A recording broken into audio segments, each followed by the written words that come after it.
Hello and welcome again to this edition of FiTV. I'm your host, Brad Swanson. We are coming to you from the Florida Internet and Television headquarters, just a few blocks from Florida's capital. We are about to begin Florida's legislative session, and we are joined today by House District 24, Representative Paul Renner, slated to be a future Speaker of the Florida House. And today, you're here. Welcome to the studios. Thank you very much. All right, thanks, Paul. So we've got you here, Representative. We're getting ready to rock and roll on a session. We've been in committee weeks. Things are moving along.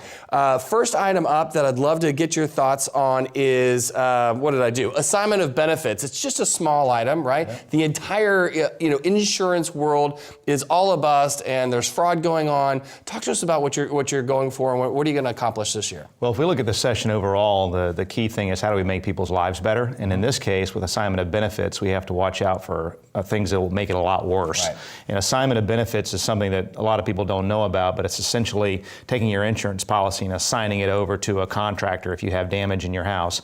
And what's happening is you have a small number of people who are gouging the system, and so instead of a $2,000 repair, it becomes a brand new kitchen, bathroom, living room, and the costs go way, way up, and that gets translated out to everyone.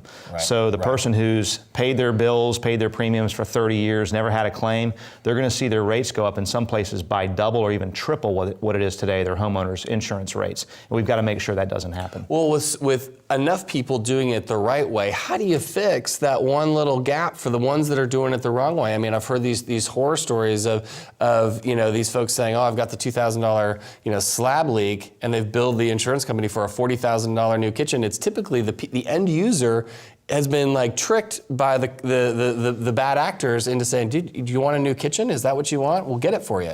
That's right. And so basically the homeowner has, through that assignment, has given a blank check to the person who's doing the work. Now there's some great reputable contractors who are doing that work, but there's some that are not. Right. And so we're going to try to get after that through some reforms this year. Okay. All right. So that's always a tricky wicket, though, because you change it for one, it's going to affect all the good actors. But you've got a big team. You're the chair of the Judiciary Committee, so all of those types of items are going to be coming under your purview. You think that's number one? I think that's number one coming out of civil justice. Yeah, okay. For sure. All right, well, we'll stay tuned on that one.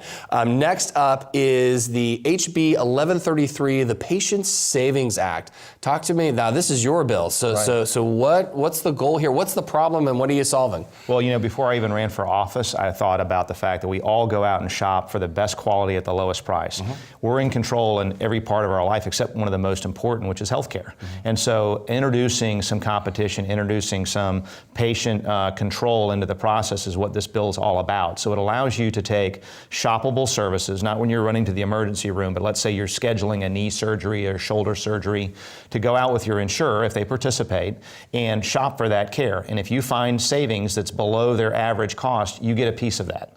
You actually get money into your pocket in the form of reduced premiums, right. Or if you've paid down your premiums, you can get money into a health savings account or something like that you can use in the future. That's incredible. So because you think about it, no one has ever done this. We've talked about it forever. What sort of tailwinds and what sort of headwinds? What are the challenges and the favorabilities that you're seeing from the industries and the providers on this? Well, the governor supported it, so that's a good tailwind for us. Start, We're excited to have his support, and I think it's a year that we can get this done, but there's always people, no matter how non-controversial, how good it may be, right. For consumers, there's somebody here in Tallahassee that wants to keep it just the way it is, and right. So we always have to overcome that inertia. Well, and that's the trick is billing and shoppable services. When you start dealing with the monster of the provider between the insurance companies and the myriad of codes for everything as simple as Tylenol.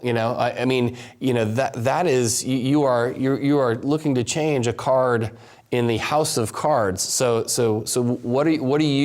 what's kind of your game plan to go work with all the industries involved?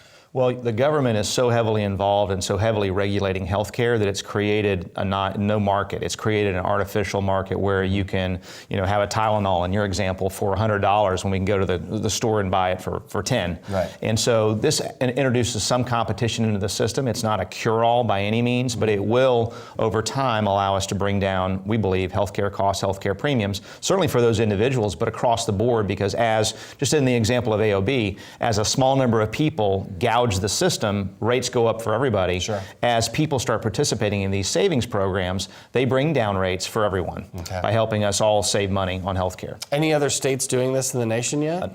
There's one in I believe in Maine. They're doing this on a limited basis. Here in Florida, we have this program already in its infancy. It's not been rolled out yet, but it's already been passed into law for state employees. But this would be for all of us, you and me. That's incredible. I mean, you think of the scale of Florida, third largest state. I mean, this really will be, a truth teller in how competition works. Of course, we've done that in our industry for the last, 18 years, and it does drive prices down. So we'll look forward to seeing that pass. So, okay, so let's move from the Patient Savings Act and between insurance and doctors. You're gonna have your hands full of constituents, if you will, or people in that industry. Okay, so let's move over to criminal justice reform. We've seen Mr. Charles in the First Step Act, but talk to us about what you're looking to accomplish in that realm. It's such a big realm. I mean, everything from the cost, corrections is a huge line item in the budget. So is the cost of transitional care. So is recidivism of people not getting cured and coming back in. Where are you going with that? So there's really two big priorities. One is the first priority of government is public safety. So we want to make sure we're preserving public safety. So this is not about helping people that are coming back into the system, the career criminal. But you have people that have mental health issues, substance abuse issues, and you have a big number of people that were young and dumb and made a bad decision when they were young in life. And we don't want them to be scarred with that for the rest of their life and not able to find employment. So really we're looking at trying to bring some proportionality into the system, doing things like, with driver's licenses. We started suspending people's driver's license for everything that has nothing to do with driving. Well, if you take away someone's ability to drive, you take away their ability to go to work efficiently. And so things like that aren't going to help anybody that's committing violent crimes, but help people that got caught up in the system at a young age, or they had a substance abuse or mental health issue. We want to get them that transitional assistance so when they're getting out of prison, they can find work, they can find legitimate employment so they don't return to the illegitimate side that put them in prison in the first place and try to bring that recidivism down. Right. And I remember back when a lot of those laws were put in the 90s and the 80s, and you kind of were going to be tough on crime. I mean, the intent was you'll have all this stuff stripped of you, and back then, they probably thought punitive was the way to go, and now we've seen that taking away someone's ability to drive, for example, or their ability to reestablish, credit and things like that. I mean, those are all challenges coming out of the system. So, and you see that proportionality where a politician, 20 years ago in the tough on crime era said, they're doing this, we'll make it a first degree misdemeanor, and then the guy after him said, well, they're still doing it, let's make it a third degree felony, and the guy after that said, let's make it a second degree felony because it's still happening. And you look at the charge and say, why are we punishing this as much as we are some violent criminal that ought to be in prison? So that's what we're trying to address in the criminal justice area. All right, so you said there's two areas in that whole pie. The first is preserve public safety. Preserve public safety, and the second is proportionality in how we sentence people. And once they've served their sentence, once they've actually paid their debt to society, we need to make sure that we're giving them a full opportunity at citizenship. The voters approved Amendment 4, which gave them only the right to vote. But what about the right to serve on a jury? What about the right to have an occupational license to get a job? It didn't do any of those things. So that still may be a barrier. So we want to say, let's take it a step further and make sure once you've paid your debt, whatever that is, that you have an opportunity to have a full life and join society as a full member. So based upon their path to coming back to being into society, and they reach certain milestones, then those opportunity things such as licenses, working licenses, those get restored. Is that kind of what you guys are going to? That's right. The system. And the whole idea there is that you're trying to bring people back in so you don't have recidivism, you don't have people going back to prison. It's pro-family, you're reuniting people, trying to get them back in with their family and their community. It's smart fiscally because we've got fewer people going back into prison, which is taking money away that's available for education and healthcare and other priorities. So it makes sense. It's just about a common sense criminal justice system. All right, so these are three humongous areas that I'm sure are going to take all the oxygen as you walk through the Capitol. But you have another great mantle of responsibility. You are potentially going to be the Speaker of the House. And of course you have Speaker D. Sprowls in front of you, and then of course you have Speaker Oliva leading your chamber. But you are in that leadership mix. So would you mind sharing with us a little bit of what is your role right now?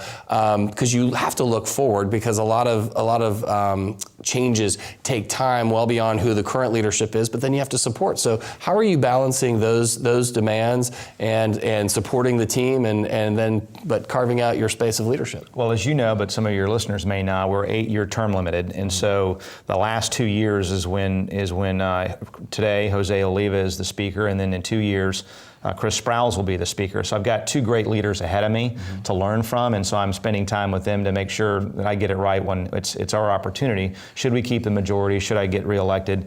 And really it's about leading a great team of people. We've got a great class in my class and a great caucus coming up behind them. And so I'm excited about the future. I think the 3 big goals we all have for every session is how do we make people's lives better by increasing their prosperity, the money they have in their pocket at the end of the day. That goes to making sure we're not seeing their insurance rates skyrocket. How do we expand opportunity for them? How do we make sure they don't get stuck in something where they want to try to rise up the ranks as they go through their career? And lastly, quality of life, whether it's the environment or things like healthcare that we talked about, making sure we have a place here in Florida that's a great place to live and a quality of life. And so just looking at those issues are going to be a priority for us. Well, we're going to look forward to your leadership, but now we've got the big important question for the FIT watchers of the world. And you always dodge us, right? But what are you streaming now? I know you work nonstop, but when you take that little break to flip something on and watch it, what are you watching to take your mind off? Well, most recently Netflix, the Narco series in Mexico. I finished the one in Colombia, and it's a very well written, well acted program, and it's real. It's a real story and a tragic one, but something we're still fighting. Yeah, well, I look forward to sharing notes on the evils of the Sinaloa cartel and the bravery of DE agents both here and abroad. So we'll share some notes on streaming that. But for today, thanks for coming on. We appreciate you, Representative Renner. Great to be with you. Thanks, man. All right, thanks. Appreciate you. All right. That's all the time we have for today's program. Make sure you hit us up on Facebook or Twitter. And for now, thanks for tuning in.